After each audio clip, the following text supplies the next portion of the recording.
Makan siang pakai sayur asem dan sambal terasi, tanpa lauk ikan asin terasa kurang sedap ya guys. Ikan asin sebagai lauk utama yang memiliki cita rasa gurih, menjadi pelengkap menu sayur asem agar hidangan menjadi istimewa. Ikan asin bukan hanya dikenal di negara Indonesia, tapi ada juga di beberapa negara-negara lain seperti di Singapura, Thailand, Malaysia, dan masih banyak lagi negara lainnya. Ikan asin kadangkala sering dipasangkan dengan nasi hangat dan sambal terasi. Nah guys, kali ini kita akan cari tahu mengenai proses pembuatan ikan asin dari bahan baku sampai kandungan gizi yang ada dalam ikan asin. Sebelum itu, jangan lupa subscribe, like, komen, dan share ya guys, agar kamu tidak ketinggalan info-info menarik dan menambah wawasan kalian.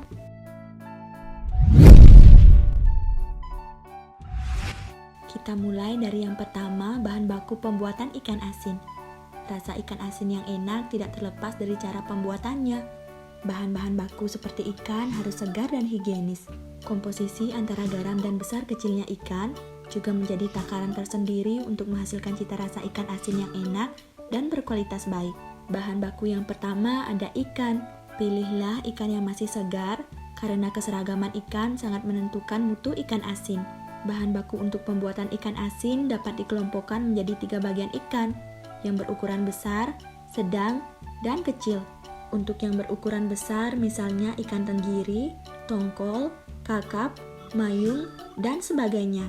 Untuk yang berukuran sedang misalnya ikan kembung, ikan laing, 3 wajah, dan sebagainya. Dan untuk yang berukuran kecil misalnya ikan petek dan ikan teri. Ikan yang berukuran besar perlu disiangi, yakni pembersihan dari sisik, insang, isi perut, dan dibelah sepanjang garis punggung ke arah perut tetapi tidak sampai terbelah 2. Bagian yang masih tebal disayat miring bagian sampingnya. Jika digunakan ikan yang berukuran sedang, dapat dilakukan pembelahan atau tanpa dibelah. Sedangkan ikan yang berukuran kecil cukup dicuci dengan air bersih tanpa perlu disiangi. Bahan baku yang kedua ada garam. Ikan yang mengalami proses penggaraman menjadi awet karena garam dapat menghambat atau membunuh bakteri penyebab pembusukan pada ikan. Oleh karena itu, penggunaan garam sangat menentukan. Garam yang dipakai adalah garam dapur murni, artinya garam yang sebanyak mungkin mengandung protein dan sekecil mungkin unsur-unsur lainnya. Setelah bahan baku, ada juga nih guys, metode penggaraman dalam proses pembuatan ikan asin. Penggaraman dapat dilakukan dengan 3 cara, yaitu penggaraman kering atau dry salting, yang kedua penggaraman basah atau wet salting, yang ketiga ada can salting. Penggaraman kering atau dry salting. Pada penggaraman kering dapat digunakan baik untuk ikan ukuran besar maupun kecil. Penggaraman ini menggunakan garam berbentuk pasta. Garam diolah dengan garam dan disusun secara berlapis-lapis. Setiap lapisan ikan memiliki lapisan garam. Penggaraman basah atau wet salting. Proses penggaraman dengan metode ini menggunakan larutan garam sebagai media untuk merendam ikan.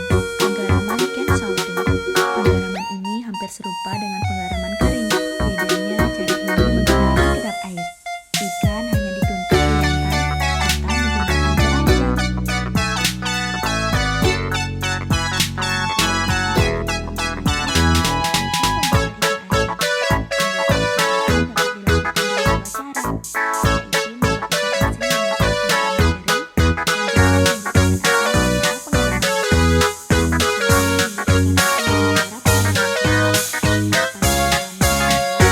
Lakukan penyiangan ikan yang akan diolah, kemudian dicuci atau direbus hingga bebas dari sisa-sisa kotoran. Tahap yang kedua, sediakan jumlah garam kristal sesuai berat ikan. Untuk ikan yang berukuran besar, jumlah garam yang harus disediakan berkisar 20-30% dari berat ikan.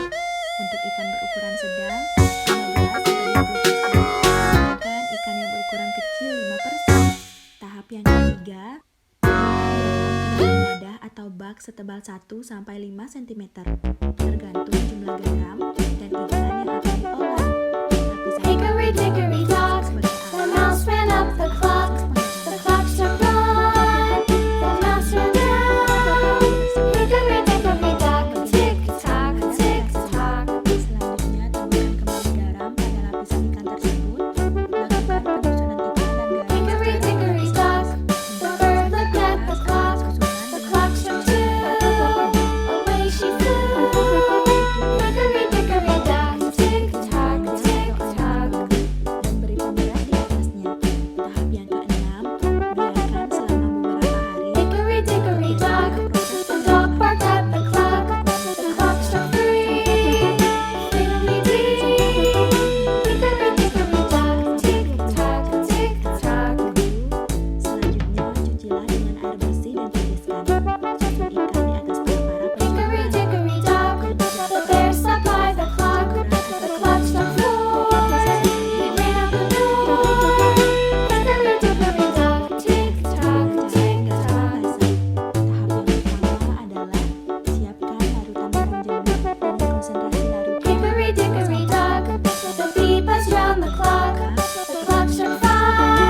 ikan asin. Di dalam ikan asin juga terdapat beberapa kandungan gizi.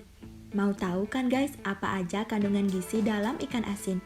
Nih, aku kasih tahu ya guys. Ikan asin kering mengandung kalori, protein, lemak, kalsium, fosfor, dan zat besi. Selain itu, di dalam ikan asin kering juga terkandung vitamin A, B1, dan vitamin C. Kadangkala orang merasa takut makan ikan asin, karena ada sebagian orang yang berpendapat bahwa ikan asin bisa menyebabkan munculnya penyakit darah tinggi. Semua makanan ada masing-masing manfaat dan efek sampingnya bagi tubuh kita. Tapi pikiran tentang datangnya penyakit tersebut dapat kita singkirkan dengan cara bagaimana cara kita mengkonsumsi ikan asin. Sebaiknya konsumsi ikan asin yang sudah terdaftar izin dari Dinas Kesehatan atau Kementerian Kesehatan setempat. Dan juga sesuai takaran ya guys, jangan berlebihan. Di Indonesia, ikan asin merupakan makanan yang cukup populer dan digemari serta bisa diolah menjadi berbagai menu masakan. Namun, ikan asin seringkali dipandang sebelah mata dan dianggap sebagai makanan kelas bawah. Padahal di balik harganya yang terbilang murah, bila dikonsumsi secara wajar, ikan asin memiliki banyak manfaat bagi kesehatan. Mau tahu kan guys, apa aja sih manfaat dari ikan asin ini? Yuk langsung aja kita cari tahu. Manfaat mengkonsumsi ikan asin yang pertama adalah baik untuk kesehatan tulang dan gigi. Ikan asin memiliki kandungan manfaat kalsium dan fosfor yang tergolong tinggi. Beberapa fakta menyebutkan bahwa ikan asin kering yang berjumlah 100 gram memiliki kandungan fosfor sebanyak 300 mg dan kandungan kalsium sebanyak 200 mg. Fosfor dan kalsium ini sangat bermanfaat bagi kesehatan tulang dan gigi kita, dan memiliki manfaat lain yaitu menambah tinggi badan pada masa pertumbuhan, mencegah osteoporosis, mencegah kelainan pada tulang, dan juga memperkuat struktur tulang. Manfaat yang kedua adalah membantu mempercepat penyembuhan luka. Manfaat ikan asin dapat membantu tubuh dalam mempercepat penyembuhan luka. Namun mungkin hal ini tidak berlaku apabila kamu mengalami hemofilia. Kandungan yang berperan dalam penyembuhan luka pada ikan asin berasal dari manfaat zat besi yang cukup tinggi, yaitu sekitar 3 mg per 100 gram ikan asin. Manfaat yang ketiga adalah mencegah terjadinya anemia. Zat besi yang terkandung di dalam ikan asin juga sangat bermanfaat bagi tubuh kita untuk mencegah terjadinya anemia. Anemia sendiri merupakan gejala kekurangan darah. Manfaat yang keempat adalah dapat mencegah penyakit jantung. Ikan asin ternyata memiliki kandungan manfaat omega 3 yang cukup tinggi. Selain itu, manfaat ikan asin juga memiliki kandungan kolesterol baik yang tinggi. Karena itu, ikan asin sangatlah baik untuk mencegah penyakit jantung dan beberapa gangguan jantung lainnya. Begitu pula dengan kolesterol, karena omega 3 pada ikan asin dapat membantu menurunkan kadar kolesterol jahat yang ada di dalam tubuh. Manfaat yang kelima adalah menjaga kesehatan kulit. Tak disangka ikan asin memiliki banyak kandungan mineral yang sangat baik bagi kesehatan kulit. Beberapa jenis kandungan dari ikan asin yang baik bagi kesehatan kulit yaitu vitamin E, selenium, omega 3, dan asam lemak esensial. Tak hanya itu, ikan asin juga dapat mengurangi faktor resiko kanker kulit. Gimana guys? Sekarang udah tahu kan proses pengolahan ikan asin? Nah, sekarang jangan malas-malas lagi ya guys untuk mengkonsumsi ikan, terutama ikan asin ini.